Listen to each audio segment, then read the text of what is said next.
কথা বলি। ঠিক আছে, রেকর্ডিং শুরু হয়ে গিয়েছে। এবারে যেটা বলছিলাম যে নলেজ সোসাইটি, এইবার এই নলেজ সোসাইটির নলেজের ওপর বেস করে যখন কোনো সোসাইটি ডেভেলপ করা শুরু করে, তার কী হয় যে ইকোনমিক্যাল যে ব্যাপারগুলো রয়েছে, যে সমস্ত কিছুর পেছনে নলেজটা কাজে লাগায়, সেটাকে আমরা নলেজ বেসড ইকোনমি বলতে পারি। এখান থেকে একটা প্রশ্ন কয়েকবারই আসে এবং আসার মতো প্রশ্ন, যেটা হচ্ছে এই নলেজ সোসাইটি টার্মটা কে ইউজ করেছিল সর্বপ্রথম, যেটা হচ্ছে Peter Drucker in 1969 use this term knowledge society in the year 1969. Okay, now another term is post industrial society, যেইটা 1914-এ প্রথম ইউজ করা হয়েছিল, অলমোস্ট 100 ইয়ার্স আগো। যদি এখন আমাকে বলতে হয় তারও আরও বেশি হবে। এবং একজন ভদ্রলোক, এর আগের দিন আমরা আগের ক্লাসে পড়েছিলাম যে ড্যানিয়েল বেল, বেসিক্যালি ওনার এরকম ইন্টেনশন ছিল না যে একটা থিওরি আমার ডেভেলপ করতে হবে। উনি একটা ল্যাবরেটরিতে কাজ করতে গিয়েছিলেন এবং সেখান থেকে উনি সাউন্ডের ডিস্টরশন নিয়ে কাজ করছিলেন। সেখান থেকে পরবর্তীকালে উনি এই কনসেপ্টগুলো তৈরি করেন। এইবার ড্যানিয়েল বেলের একটি ডেফিনেশন রয়েছে যে a society that organises itself around knowledge in the interest of social control and the management of innovation and change. এইটা information society definition by Daniel Bell. এই কোয়েশ্চেনটাও আসে এক্সামে এবং অপশন দিয়ে দেয় এই ডেফিনেশনটা কে বলেছিল বা কার দ্বারা বলা হয়েছিল। এটা বিভিন্ন রকম অপশনস থাকে, 3-4টে নাম থাকে, তা আমরা এটা জেনে নিলাম যে এটা হচ্ছে ড্যানিয়েল বেল। আরেকটা ইম্পর্টেন্ট ডেফিনেশন রয়েছে ইনফরমেশন সোসাইটির, that is new type of society. এখানে ট্রিকগুলো মনে রাখতে হবে যে এই ডেফিনেশনটা আমরা কীভাবে মনে রাখবো ড্যানিয়েল বেলের। তখন আমরা কী করতে হবে, we have to find out the keywords such as social control, management and change. এই 3টে কিওয়ার্ড যদি আমরা মাথায় রাখতে পারি, তাহলে আমরা ইজিলি এটা মনে রাখতে পারবো যে এটা ড্যানিয়েল বেল বলেছিলেন। ওকে, নেক্সট একটা ডেফিনেশন আমি দিয়েছি, যেটা হচ্ছে ইউনোজি মাসুদা। এই ডেফিনেশনটা ইম্পর্টেন্ট, হয়তো এখন আসেনি, ইন ফিউচার আসতে পারে। A new type of society where the possession of information and not material wealth is the driving force behind its transformation and development. তাহলে এটাকে আমরা ইজিলি মনে রাখতে পারবো। উনি বলেছিলেন ট্রান্সফরমেশন অ্যান্ড ডেভেলপমেন্টের কথা, তাহলে ওনার যদি এই ইনফরমেশন সোসাইটির ডেফিনেশনটা আমাদের মনে রাখতে হয়, তাহলে মাসুদা ডেভেলপমেন্ট, মাসুদা ট্রান্সফরমেশন, এই দুটো মনে রাখলে পরেই আমাদের কিন্তু হয়ে যাবে। এরপরে আরেকটা জিনিস ব্যাপার রয়েছে, যেটা হচ্ছে knowledge society and information society. তাহলে দুটো similar concept. The first thing is knowledge society and the second one is information society. Now, let me remind you, knowledge society and information society, both these terms are distinct. They are distinct in nature.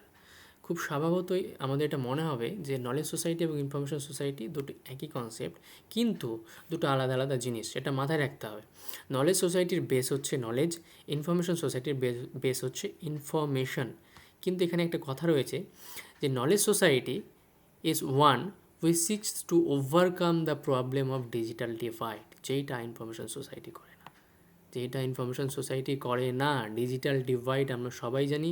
এরপরে further এটা নিয়ে অনেক কিছু রয়েছে, এরপরে আমরা এটাকে নিয়ে ডেপথে আলোচনা করছি। শুধু এটা জেনে রাখি যে নলেজ সোসাইটি এবং information society both are defined concepts. Okay, now the thing is Daniel Bell, who is credited with defining the characteristics and traits of information society, contrasting this with those of the industrial and pre-industrial societies.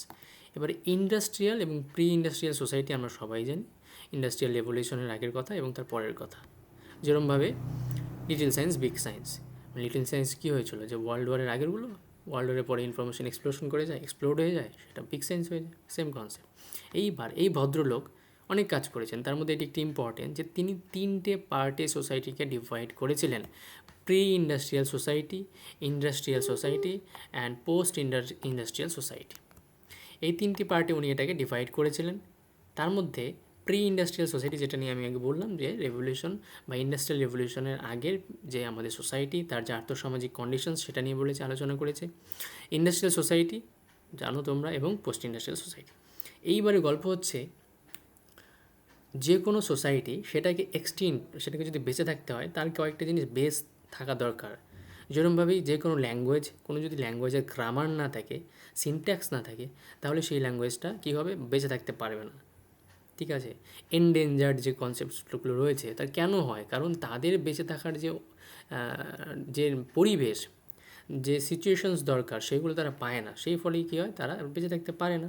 সেরমভাবেই এই society pre industrial, post industrial এবং ইন্ডাস্ট্রিয়ালের প্রত্যেকটা আলাদা আলাদা base রয়েছে এবং সেই বেসগুলির সাথে প্রত্যেকটা পার্টে তাদের আলাদা আলাদা প্রবলেমস তাদেরকে ফেস করতে হয়েছে। এইবারে যদি আমাকে জেনারেলি এই ইস্যুগুলো আইডেন্টিফাই করতে হয়, তাহলে সবার প্রথমে কারেন্ট বা ইন প্রেজেন্ট ডে যেটা সিচুয়েশনসগুলো আসবে, তার মধ্যে privacy and freedom one of the important factor. Why privacy and freedom? এইবার আমাদের যেমন সবার বলার অধিকার রয়েছে, তার মানে এই নয় যে আমরা সব কিছু বলে বেড়াবো বা সব কিছু সব জায়গায় বলতে পারবো, এটা আমাদের বুঝতে হবে। তাহলে প্রাইভেসি অ্যান্ড ফ্রিডম, যে আমাদের বাক স্বাধীনতা রয়েছে, সেরকমভাবেই সেই বাক স্বাধীনতাকে আমাদের এমন একটা লিমিটে রাখতে হবে যেটা কারো প্রাইভেসি ডিস্ট্রয় না হয়ে যায়। এবার ডিজিটাল ডিভাইড কী? এবার শুধুমাত্র যে ইন্টারনেট বা মোবাইল বা ল্যাপটপস বা সমস্ত কিছু মিলে এই ডিজিটাল ডিভাইডের ব্যাপারটা কাজ করে। যাদের কাছে এই সমস্ত কিছুর অ্যাক্সেস রয়েছে তারা ডিজিটাল ডিভাইডের আন্ডারে পড়ে না। আর ডিজিটাল ডিভাইডটা মেনলি কী করে? এটা একটা গ্যাপ ক্রিয়েট করে দুজন ইউজারের মাঝে। কারো কাছে এই সমস্ত জিনিসপত্রগুলো অ্যাভেলেবেল থাকে, কারো কাছে অ্যাভেলেবেল থাকে না। The next words control of the network, commercialisation of knowledge and legal and rights issues.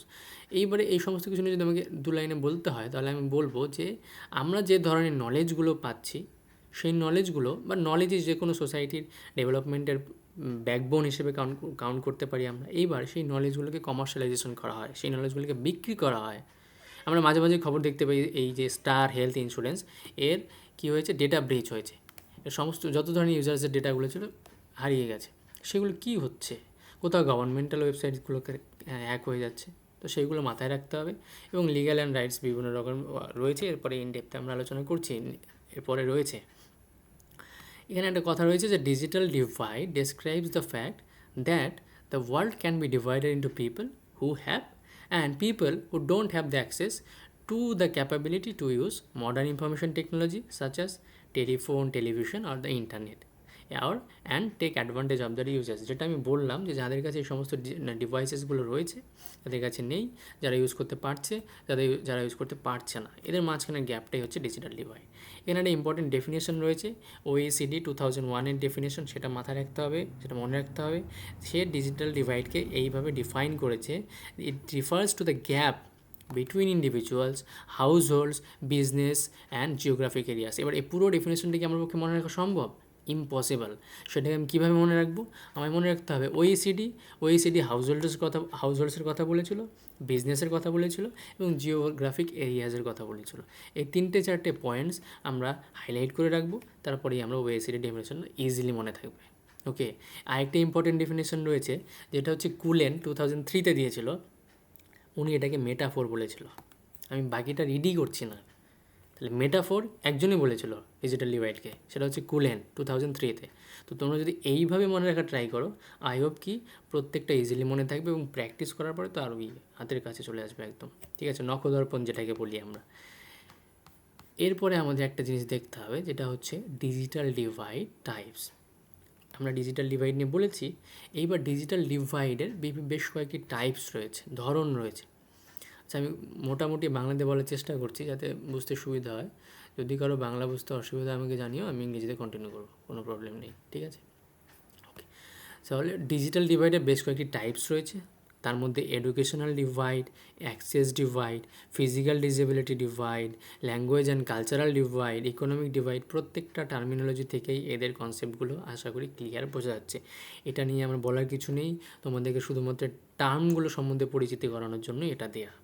এখান থেকে কোনো প্রশ্ন আসারও পসিবিলিটি নেই। ওকে, এইবারে একটা মজাদার ফ্যাক্ট, যে আমরা সবাই ইংলিশ ইউজ করি, ইন্টারনেটে সব থেকে বেশি ইংলিশ ইউজ হয়। Look at the percentage, it is only 26.80। Can you imagine? মানে আমরা সবাই ভাবি যে ইংলিশ দিয়ে আমরা সবাই লিখছি, সব লিখছি। 140 million people of India, they are using English as their official language or as the writing language, কিন্তু মাত্র সেটা দেখাচ্ছে 26.80%। ওকে, এইবারে যেখান থেকে প্রশ্নগুলো আসে, যেগুলোকে আমাদের বেশি করে ফোকাস করতে হবে এবং এখান থেকেই তোমরা কোয়েশ্চেন পাবে এবং পাবে। ওকে, এখানে একটু টাইপিং মিস্টেক রয়েছে, এগুলোকে ইগনোর করতে হবে। সবার প্রথমে যেটা বর্তমানে মোস্ট অফ দি বলবো না, প্রায় সবগুলোই যে গভর্নমেন্টাল ওয়েবসাইটসগুলো রয়েছে, সেই গভর্নমেন্টাল ওয়েবসাইটসগুলোর কে কন্ট্রোল করে, that is NIC or national informatics centre. এইবার এনআইসি কি একটা রয়েছে, প্রত্যেকটা ডিস্ট্রিক্টে এর একটা হেডকোয়ার্টার রয়েছে, এবং সেই হেডকোয়ার্টারেও কী হয় যে তোমার সিস্টেম ইঞ্জিনিয়ারগুলো থাকে, তারা কী করে, তারা এই এনআইসি পুরো ডিস্ট্রিক্টের ওয়েবসাইটটা এবং এনআইসির ওয়েবসাইটটাকে কন্ট্রোল করে। ওকে, এইবারে এর মেইন কাজ হচ্ছে যত ধরনের গভর্নমেন্টাল ই গভর্নেন্স ওয়েবসাইটসগুলো রয়েছে এবং অন্যান্য যে ওয়েবসাইটসগুলো রয়েছে যেগুলো সরকারি, সেগুলোকে কন্ট্রোল করা। এইবার আমরা তো একবারে গাছে উঠিনি, ইন্ডিয়া তো একবারে টেকনিক্যালি সাউন্ড কান্ট্রি হয়ে যায়নি, তার একটা ফেজ রয়েছে। সেই ফেজগুলোর মধ্যে সবার প্রথমে এটা ছিল যে 1981-এ এনআইসি ডেভেলপ হয়েছিল। ওকে, এইবার 1999-এ এখানে একটু প্রিন্টিং মিস্টেক রয়েছে, in the year 1999 ministry of information and communication technology MCIT was found. এটা মাথায় রাখতে হবে, কোয়েশ্চেন আসে। এবং 2000-এ একটা অ্যাক্ট আসে, that is information technology act. যার যা বার্থ ইয়ার সেইভাবে মনে রাখবে, তাহলে এটা ধরো তোমার বার্থ ইয়ার থেকে 5 ইয়ার্স আগে বা 5 ইয়ার্স পরে, সেইভাবে মনে রাখলে কী হবে যে আমার থেকে বা আমার জন্মের হচ্ছে 5 বছর পরে হচ্ছিলো ইনফরমেশন টেকনোলজি অ্যাক্ট এসেছিলো, এভাবে মনে রাখলে ইজিলি মনে থাকে। ঠিক আছে, তাহলে আইটি অ্যাক্ট এলো 2000-এ। এইবার open data initiatives and data sharing policy এটা এসেছিলো 2012-এ, এটাও মাথায় রাখতে হবে। 2002-এ একটা বিল আসছিলো যেটা হচ্ছে রাইট টু ইনফরমেশন বিল, এবং রাইট টু ইনফরমেশন অ্যাক্ট 2004-এ আয় এবং পার্লামেন্টে গিয়ে পাস হয়ে যায় 2005-এ, এই জন্য আমরা RTI অ্যাক্ট 2005 জানি। ওকে, এটাও ইম্পর্টেন্ট। এইবারে একটা কনসেপ্ট রয়েছে যেটা হচ্ছে গভর্নেন্স। গভর্নেন্স যখন ইলেকট্রনিক মিডিয়ামে হয়, যে কোনো ধরনের গভর্নেন্স মানে কি, যে কোনো সরকারি অফিসিয়াল কাজকর্ম যখন আমরা ইলেকট্রনিক মিডিয়ামের মাধ্যমে করতে পারি, দ্যাট ইজ গভর্নেন্স। খুব সহজ বাংলা ভাষায় এটাই বোঝায়। গভর্নেন্সের শুরুটা হয়েছিল বেশ কয়েকটি প্রকল্পের মাধ্যমে, বেশ কয়েকটি ইনিশিয়েটিভসের মাধ্যমে by government of India and government of other states. তার মধ্যে সর্বশিক্ষা অভিযান, আমরা সেটা সবাই জানি যে ওই সময়টাতে প্রাইমারি স্কুলগুলো একটা রুলের উপরে, একটা পেন্সিলের উপরে বাচ্চারা বসে থাকতো, তো সেটা সর্বশিক্ষা অভিযান, সেটা চালু হয়েছিল। এবার telecom regulatory authority of India, ঠিক আছে, সেটা চালু হয়েছিল 2012-এ। 2012-এ কী হয়েছিল, 2012-এ চালু হয়নি, 68.7% অফ দি ওভারঅল কান্ট্রি 2012-এ অ্যাচিভ করে ফেলেছিল। ওকে, এবার এখন আমরা অনলাইন ট্রানজ্যাকশনস করি, বিভিন্ন পোর্টালসগুলো চালু হয়েছে লাইক ভিম, লাইক ইউপিআই, এইগুলো। এইবারে যে গভর্নমেন্টাল ডেটাবেসেসগুলো, সেইগুলো এনআইসি ক্রিয়েট করা শুরু করেছিল। তার মধ্যে একটা কি, go-i-directory.nic.in। অনেকগুলো পোর্টালস এখন ডাউন রয়েছে, অনেকগুলো এখন চলে না, অনেকগুলো খারাপ হয়ে গিয়েছে, কিন্তু এগুলো আমাদের জানতে হবে। Okay, next is digital library of India, আমরা সবাই জানি, এটা নিয়ে আমার কিছু বলার নেই, আশা করি তোমরা সবাই জানো। বিদ্যানিধি, একটু কোয়েশ্চেন আসে, বিদ্যানিধিকে স্পন্সরশিপ দিয়েছিল নিসার্ট, ডিএসআইআর। সেই সময় ডিএসআইআর নিসার্ট দুটো ছিল, এবং এর কাজ কী ছিল দেখো, অলমোস্ট 1 লাখ ইন্ডিয়ান থিসিসকে এবং 5 লাখ ফুল টেক্সটাইল ডক্টরাল রেকর্ডসকে কী করছিল, যেটাকে আমরা বলি কনজার্ভ করে রেখেছিল। ওকে, বিদ্যানিধি। এবার একটা ইম্পর্টেন্ট প্রজেক্ট রয়েছে শোকরায়াম, যেটা হচ্ছে অন্ধ্রপ্রদেশ। শোকরায়াম হচ্ছে অন্ধ্রপ্রদেশ, মনে রাখতে হবে। এইগুলো মনে রাখতেই হবে, কিছু করার নেই, যার যেভাবে মাথায় ট্রিক আসে সে সেভাবে ট্রিক ইউজ করবে, এখান থেকে কোয়েশ্চেন পাবেই। তাহলে শোকরায়াম করেছিল অন্ধ্রপ্রদেশ গভর্নমেন্ট, যেটা কার কী ছিল, মেনলি ট্যাক্স দেওয়া। ঠিক আছে, শোকরায়াম বা শুক্ল, যদি শুক্র থেকে আমরা শুক্ল মানে ট্যাক্স, শোকরায়াম থেকে শুক্লোর থেকে ট্যাক্স, তাহলে অন্ধ্রপ্রদেশ ট্যাক্স। শোকরায়াম ছিল অন্ধ্রপ্রদেশ গভর্নমেন্ট, মেইন কাজ কী ছিল, ট্যাক্স অনলাইনে পে করা। ওকে, ল্যান্ড ট্যাক্সগুলো। এখানে একটা টাইপিং মিস্টেক হয়েছে, বিটা এখানে মিস হয়ে গেছে, দ্যাট ইজ ভূমি নয়, ভূমি প্রজেক্ট হচ্ছে কর্ণাটকা গভর্নমেন্ট। কী হচ্ছে, কর্ণাটকা গভর্নমেন্ট। একটা ভীষণ ইম্পর্টেন্ট ফ্যাক্ট যেটা আমরা খুব সহজে এখন ইগনোর করি, সেটা হচ্ছে ল্যান্ডের কাগজপত্র, জমির কাগজপত্র বর্তমানে আমরা সবাই জানি। তো এই জমির কাগজপত্রকে গভর্নেন্স হিসেবে মেনটেন করার জন্য, বা গভর্নেন্স হিসেবে ফাংশন চালানোর জন্য Karnataka government with the help of NIC ভূমি প্রজেক্ট চালু করেছিল, মনে রাখবে। কেসিসি কিষাণ কল সেন্টার, এটা 2004-এ চালু হয়েছিল। ঠিক আছে, নেক্সট হচ্ছে জ্ঞানদূত তাই মধ্যপ্রদেশ গভর্নমেন্টের। জ্ঞানদূত হচ্ছে মধ্যপ্রদেশ গভর্নমেন্ট। এটা কি করে, মেইনলি জ্ঞান, বুঝতে পারছো, ইনফরমেশন প্রোভাইড করবে। সেই ইনফরমেশন প্রোভাইড করতে গিয়ে রুরাল সাইবার ক্যাফেসগুলো, ঠিক আছে। এইবার আরেকটা জিনিস রয়েছে লোকমিত্রা। লোকমিত্রা করেছিল হিমাচল প্রদেশ গভর্নমেন্ট, ঠিক আছে। এখানে একটা কনসেপ্ট রয়েছে সূচনালয়। সূচনালয় মানে যে ইনফরমেশন প্রোভাইড করছে, যে সূচনা দিচ্ছে, দ্যাট ইজ সূচনালয়। তো সূচনালয় হচ্ছে লোকমিত্রা, ঠিক আছে, যেটা হচ্ছে হিমাচল প্রদেশ গভর্নমেন্ট। এবার বিদ্যাবাহিনী নিয়ে আমরা বলেছি। এইবার এই কম্পিউটার এডুকেশনের উপরে একটা বিদ্যাবাহিনীর হিউজ কাজ করেছিল, যেটা অলমোস্ট 60,000 স্কুলকে টার্গেট করেছিল ওরা, এবারে কাজ করেছিল। আরেকটা কোয়েশ্চেন যেটা পরীক্ষা আসার মতো, যে আইআইটি কানপুর ইনফোঠেলা, ঠিক আছে। রঙ্গনাথন আমরা জানি যে সাইকেলে নিয়ে উনি সাইকেল ভ্রাম্যমান লাইব্রেরি বানিয়েছিলেন। এখন অনেক জায়গাতে দেখা যায় মোবাইল লাইব্রেরিগুলো, মোবাইল এটিএমগুলো, কনসেপ্ট একই, সার্ভিস প্রোভাইড করা। আমাদের লাইব্রেরিয়ান হিসেবে বা লাইব্রেরির কাজ কি, যে সার্ভিস প্রোভাইড করবো। কাকে সার্ভিস প্রোভাইড করবো? ইউজারকে সার্ভিস প্রোভাইড করবো। তো সেরকমভাবে ইনফোঠেলা সেটা কানপুর, আইআইটি কানপুর ডেভেলপ করেছিল। মাথায় রাখতে হবে 2002-এ। ই চৌপল, দেখো আইটিসি, ইন্ডিয়ান টোবাকো কোম্পানি 2000-এ এই চৌপলটা চালু করেছিল, ঠিক আছে। এরপরে দৃষ্টি কী হচ্ছে, একটা প্রাইভেট সেক্টরের প্রোগ্রাম ছিল, ঠিক আছে। আইটি এনেবল সার্ভিসেস, বিভিন্ন জায়গায় গ্রামাঞ্চলে এটা সার্ভিস প্রোভাইড করতো, ঠিক আছে। কিওস বেসড মডেল বলতে বর্তমানে তোমরা জানো বিভিন্ন ব্যাংকের যে সিএসপিগুলো হয়, কাস্টমার সার্ভিস পয়েন্ট, সেগুলোকে ওয়ান কাইন্ড অফ কিওস বলতে পারো। তারপরে হচ্ছে ওই panchayat office, SD office, BDO অফিসে যে অফিস সেন্টারগুলো থাকে, কম্পিউটার সেন্টার, সেইগুলো। Bangla Sahayata Kendra, BSK, that is BSK, like this kiosk, ওই সেম কনসেপ্ট, ঠিক আছে। এটা কি হতো, franchise partnership model. Oh shit, okay, let me turn off my video, internet will of.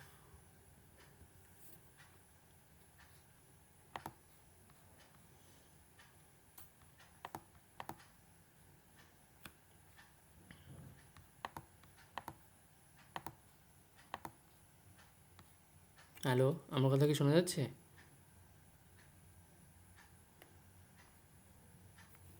হ্যাঁ, যাচ্ছে। আচ্ছা আচ্ছা, থ্যাংক ইউ। ওকে, এবার যেটা হচ্ছে যে মুক্তবোধ ডিজিটাল লাইব্রেরি বা মুক্তবোধা ডিজিটাল লাইব্রেরি যদি আমাদের ইংরেজিতে প্রোনাউন্স করতে হয়, মেইনলি এর কাজ ছিল সংস্কৃত ম্যানাস্ক্রিপ্টসগুলোকে এবং টেক্সটগুলোকে প্রিজার্ভ করা। এটা দিয়ে কোয়েশ্চেন আসে যে সংস্কৃত ম্যানাস্ক্রিপ্টস এবং টেক্সটগুলোকে কে প্রিজার্ভ করেছিল, কোন প্রজেক্টের মাধ্যমে, দ্যাট ইজ মুক্তবোধা ডিজিটাল লাইব্রেরি। এরপরে media lab Asia, that is MLA, এরা একটা নেটওয়ার্ক ক্রিয়েট করার চেষ্টা করছিল, দ্যাট ইজ 802.11 স্ট্যান্ডার্ড কমপ্লায়েন্ট। মানে এর উপরে বেস করে ওরা মুম্বাইয়ের রুরাল অঞ্চলে একটা নেটওয়ার্ক ক্রিয়েট করার ট্রাই করছিল, that is media lab Asia. এবং মজার বিষয় হচ্ছে এখানে MIT, Massachusetts institute of technology, ওরা ওদের সাথে কোল্যাব করেছিল, ঠিক আছে, এটা মনে রাখতে হবে। এরপরে হচ্ছে Nasscom, national association of software companies, all sorts of development requires effective collaboration of private players in India. National Association of Software Companies NASSCOM has played a pivotal role in narrowing the digital divide in India and enabling its citizens to enjoy the benefits of IT. Okay, electricity has arrived. Let me connect my Wi-Fi, then we'll continue.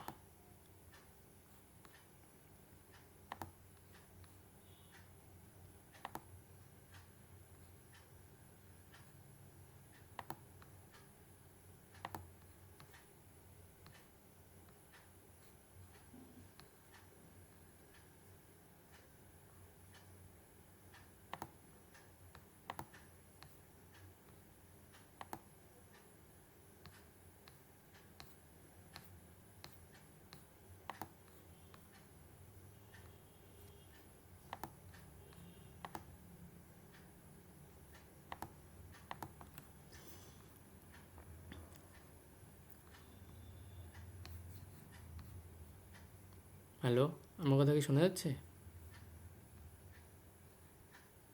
হ্যাঁ, হ্যাঁ, শোনা যাচ্ছে। আচ্ছা আচ্ছা, ওকে, thank you. এইবারে গল্প হচ্ছে, এই যে আমরা জিনিসগুলো আলোচনা করলাম, এইটুকু যদি তোমরা পড়ো, এর বাইরে কিছু আসবে না। আর এর মধ্যে কিছু কিছু লুকোনো কনসেপ্ট রয়েছে যেটা এখানে দেয়া নেই, সেগুলো তোমাদের পড়তে হবে। যেমন তোমায় যদি আমি ধরিয়ে দিই কী কী করতে হবে, তার মধ্যে একটা দুটো তো আমি দেখিয়ে দিচ্ছি এখানে। যে ধরো এই সর্বশিক্ষা অভিযান, এটা কবে শুরু হয়েছিল, when it started, সেই ইয়ারটা লিখে নিতে হবে। একটু ঘাটলে পরে এইটা আমি একটা তোমাদের মেইন আউটলাইন দিয়ে দিচ্ছি, এর উপরে তোমরা যদি একটুখানি এফোর্টস দাও আরামসে বেরিয়ে যাবে, এটা আমার প্রমিস। ওকে, আরামসে নেট বেরিয়ে যাবে। এইবারে কথা হচ্ছে লাইব্রেরিজ কী রোল প্লে করতে পারে। এই যে ব্যাপারগুলো আমরা দেখলাম, যে ই গভর্নেন্স, যে অন্যান্য যে অ্যাক্টিভিটিসগুলো আমরা বললাম, সেই সমস্ত ক্ষেত্রে লাইব্রেরিজ কী প্রোভাইড, মানে কী রোল প্লে করতে পারে, বর্তমানে যে ইনফরমেশন এক্সপ্লোশন হচ্ছে সেই সময় লাইব্রেরিজ কী রোল প্লে করতে পারে। এইবার এমন নয় যে লাইব্রেরি শুধু একটা কনজারভেটরি হাউস হিসেবে কাজ করছে। এখন বর্তমান সময়ে লাইব্রেরির মেইন কাজগুলোর মধ্যে একটা হচ্ছে কনজারভেশন করা। মানে আমরা কি কনজার্ভ করি, day to day newspaper conserve করি, তাই তো। বিভিন্ন ধরনের যে কালেকশন ডেভেলপমেন্টের যে পলিসিসগুলো হয়, সেই পলিসির উপরে বেস করে আমরা বিভিন্ন কাজ কমপ্লিট করি। মানে বিভিন্ন বইপত্র কিনি, জার্নালস কিনি, ম্যাগাজিনস কিনি, সে সমস্ত কিছু থাকে। এর বাইরে ফার্দার কি অ্যাড করতে পারে লাইব্রেরিজ, যাতে এই সমস্ত কিছু অ্যাচিভ হয়। তোমরা হয়তো অনেকেই জানো না, আমি তোমাদের একটু বলে দিচ্ছি। বিভিন্ন রুরাল লাইব্রেরি এমন রয়েছে গোটা ওয়েস্ট বেঙ্গলে, যেখানে বিএসকে রয়েছে, বাংলা সহায়তা কেন্দ্র রয়েছে। বিভিন্ন লাইব্রেরি এমন রয়েছে যেখানে কী কাজ করছে, পোস্ট অফিস কাজ করছে একসাথে। বিভিন্ন মোস্ট অফ 100% বলবো না, more than 90% libraries they are merged with clubs. তারা ক্লাবের সাথে মার্জ করে তৈরি হয়েছিল। when they got their sponsorship certificate from the government of West Bengal, the basic thing was there were 3 concepts. One is libraries, second one is clubs, and third one is gym, ব্যায়ামাগার, গ্রন্থাগার এবং আরেকটা কী ছিল, club. এই তিনটে মিলে একটা library তৈরি হয়েছিল, ঠিক আছে। তো এটা একটা মজার বিষয়। আর লাইব্রেরিজগুলোকে কী করতে হবে, এর বাইরে গিয়ে কিছু এক্সট্রা সার্ভিস প্রোভাইড করতে হবে, যাতে এই যে আমাদের নিডসগুলো সেগুলো ক্লিয়ার হয়, সেগুলো ক্যাটার হয়।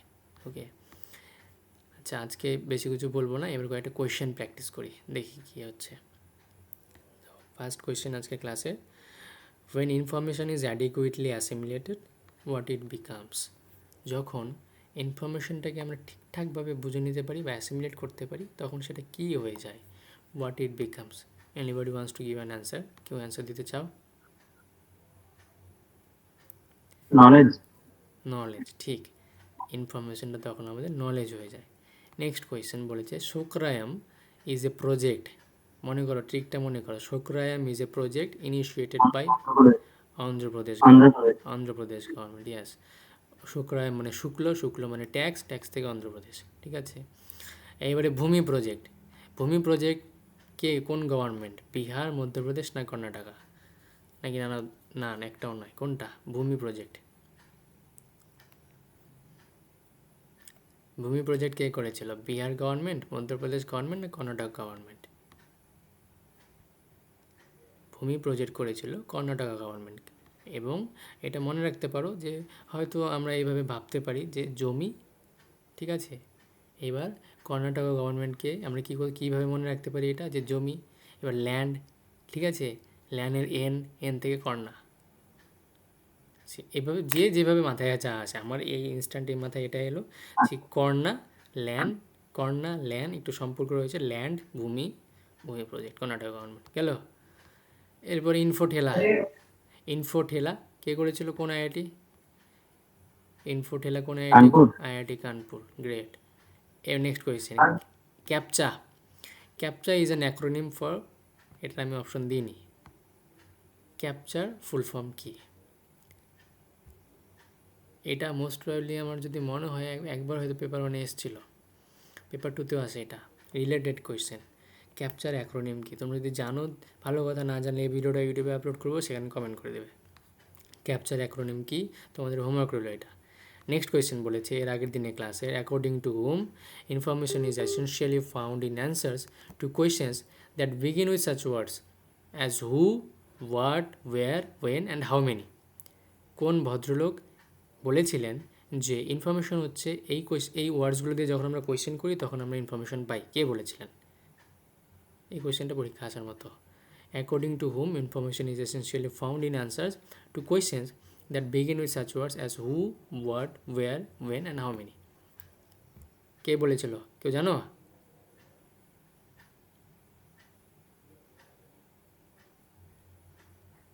না বলো। এটা হচ্ছে এক অফ, ঠিক আছে, এটা হচ্ছে এক অফ, মনে রাখতে হবে। এর বাকি যে কোয়েশ্চেন, বাকি যে অপশানসগুলো রয়েছে, Sanders, Bliss, H E Bliss, Eliot, এলিয়েটেরটা একটা রয়েছে, এ হচ্ছে ইংলিশ পোয়েট। এর আগের ক্লাসে বলেছিলাম এলিয়েট ছিল ইংলিশ পোয়েট, তার একটা কোড ছিল, সেটা তোমার দেখে নেবে, ওটা important. Okay, next, which knowledge that usually gets embedded in human mind through experience. এর আগের দিন আমরা নলেজ নিয়ে আলোচনা যখন করছিলাম, তখন আমরা বিভিন্ন ধরনের নলেজ নিয়ে আলোচনা করেছিলাম, যে নলেজ আমরা ডেটা থেকে পাচ্ছি, যখন কিছু বুঝতে হচ্ছে তার একটা রিলেটেড একটা এক্সাম্পল দিয়েছিলাম আমি। আমরা যদি এখন একটা জোরে সাউন্ড শুনি, সেই সাউন্ড শোনার পরে যদি আমাদের মাঠে এটা ক্লিক করে যে ওটা একটা গান শটের সাউন্ড, এটা বন্দুকের সাউন্ড, তখন আমাদেরকে বুঝতে হবে যে বন্দুকের সাউন্ড কীরকম হয়, সেই নলেজটা আমাদের মাথায় রয়েছে। ঠিক আছে, তো এবার আমি বুঝিয়েছিলাম। এইবার তোমরা বলো যে এক্সপিরিয়েন্স, তার মধ্যে থেকে আমরা কোন নলেজটা গেইন করি, ট্যাসিট, এক্সপ্লিসিট, ইমপ্লিসিট, না একটাও না? কে জানো? আই উইল সাজেস্ট কি তোমরা যদি না বলতে পারছো, আগের দিনে পিডিএফটার থেকে গো থ্রু করো। আগের দিনে পিডিএফটা ইম্পর্ট্যান্ট। অ্যাকচুয়ালি আমি ট্রাই করছি, আমার ভীষণই ছোটো স্টার্ট আপ, কিন্তু একটা জিনিস মাথায় রাখবা, আমি যেভাবে এফোর্ট দিচ্ছি বা দেবো ইন ফিউচার, তোমাদের আমি এটা অ্যাসিওর করে বলতে পারি, তোমরা যদি আমার ম্যাটেরিয়ালগুলো ফলো করো এবং আমার এই কাজগুলো কমপ্লিট করো, নেক্সট যে আসছে ক্লিয়ার হয়ে যাবে।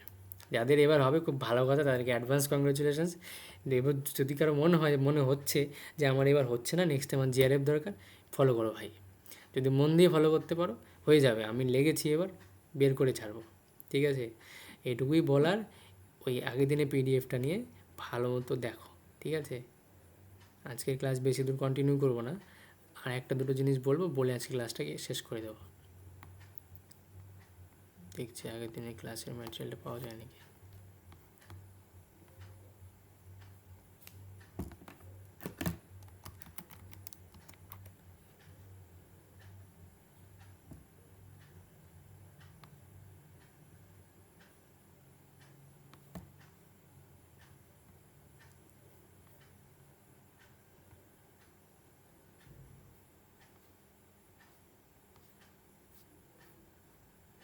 পিপিটি ছিল,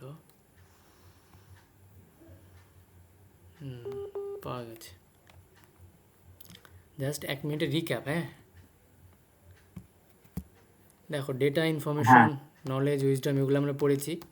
শ্যানন উইভারের থিওরি, আইসিএ রেকর্ডের ডেফিনেশন, তার মধ্যে থেকে ইম্পর্টেন্ট কোনগুলো ছিল, সেমিওটিক্স, প্র্যাগমেটিক্স, সেমান্টিক্স, সিনট্যাক্স, এম্পেরিক্স, এগুলো থেকে কোয়েশ্চেন আসতে পারে, ভীষণ ইম্পর্টেন্ট।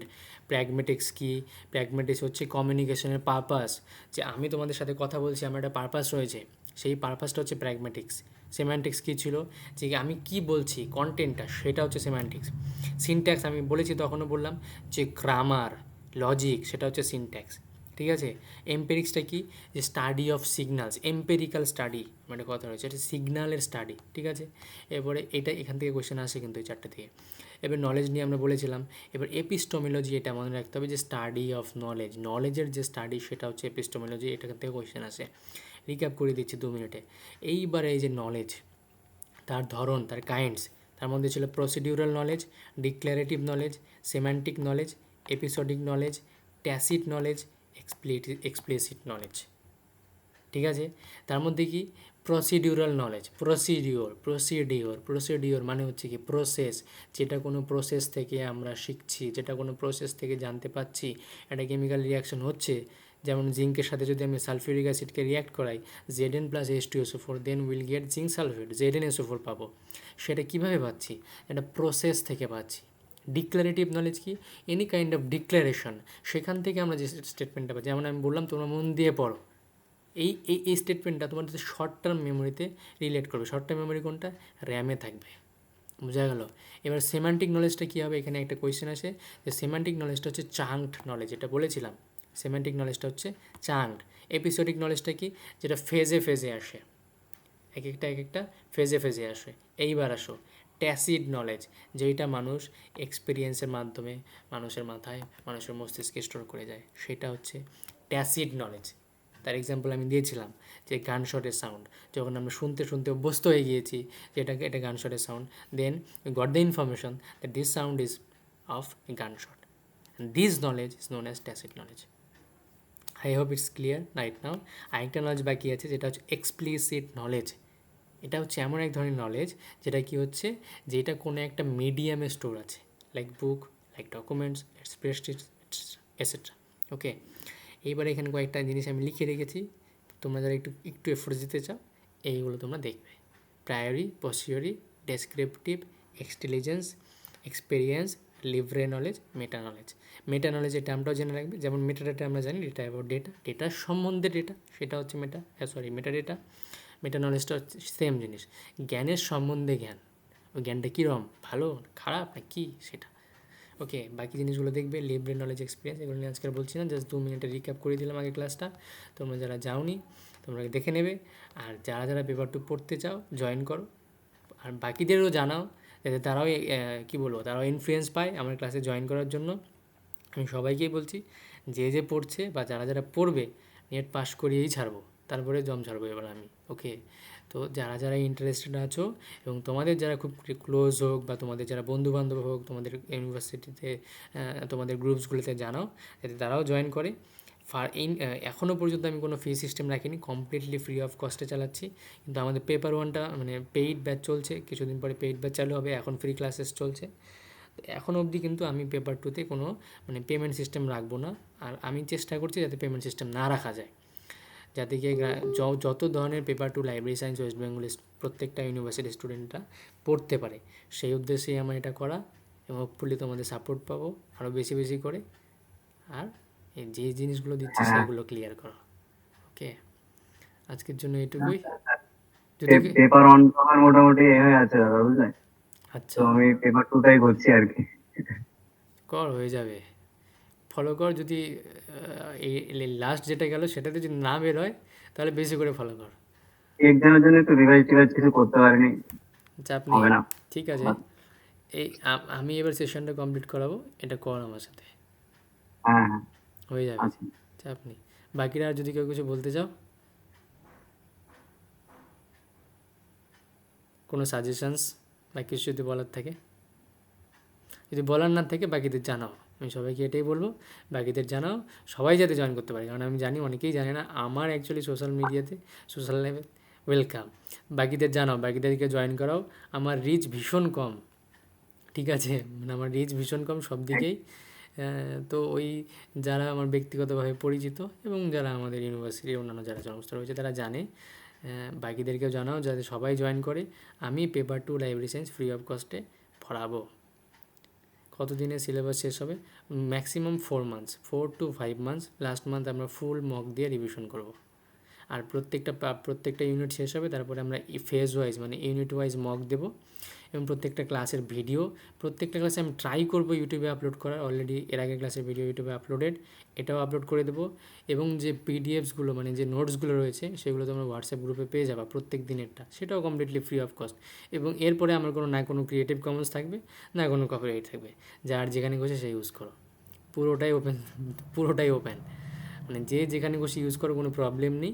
কিন্তু একটা জিনিস বলবো, সবাইকে এনকারেজ করবো ক্লাসে জয়েন করার, তোমরা ক্লাসে জয়েন করো, আরও বেশি বেশি করে জয়েন করো এবং সবাইকে জানাও। আমি চাই এই যে আমাদের এখান থেকে, বিশেষত আমার এই 6 মাস বা 5 মাস এই টেনিয়রটা বলো, যারা যারা জয়েন করবে প্রত্যেকেই যেন নেক্সট নেটটা বের করতে পারে, ঠিক আছে। যদি পেপার 1-এ প্রবলেম থাকে, পেপার 1 আমাদের সাথে কন্ট্যাক্ট করো। আমাদের ব্যাচে 10জন ফ্যাকাল্টি, প্রত্যেকটা পার্টের জন্য 10জন ফ্যাকাল্টি, 10টা পার্টে 10টা ফ্যাকাল্টি, ঠিক আছে। এবং প্রত্যেকেই রিনাউন্ড, তারা কেউ হয়তো বিপিএসসি ক্লিয়ার করে পিজিটি চাকরি করছে, কেউ হয়তো পিএইচডি করছে, কেউ হয়তো জিআরএফ হোল্ডার, হ্যাঁ, কেউ হয়তো অন্য চাকরি করছে, ঠিক আছে। তো এরম রয়েছে, 10জন ফ্যাকাল্টি রয়েছে। পেপার 1 পড়তে চাইলে তোমরা কন্ট্যাক্ট করবে। আর পেপার 2 লাইব্রেরি সায়েন্স চলছে, এডুকেশন চলবে, তারপরে তোমার সংস্কৃত চলবে, এই সমস্ত সাবজেক্টগুলো এখন চলছে আমাদের। ওকে, এই হচ্ছে গল্প। আজকে আমাদের গল্প শেষ করি, যদি আর কিছু বলার থাকে। ওই পেপার গুলো শুরু হয়ে গেছে বাকিগুলো? হ্যাঁ, অলমোস্ট। আচ্ছা, তাহলে ওটার কোনো ব্যানার ট্যানার দেখিনি তো, আচ্ছা, দিও আমরা কেউ। হ্যাঁ হ্যাঁ নিশ্চয়ই।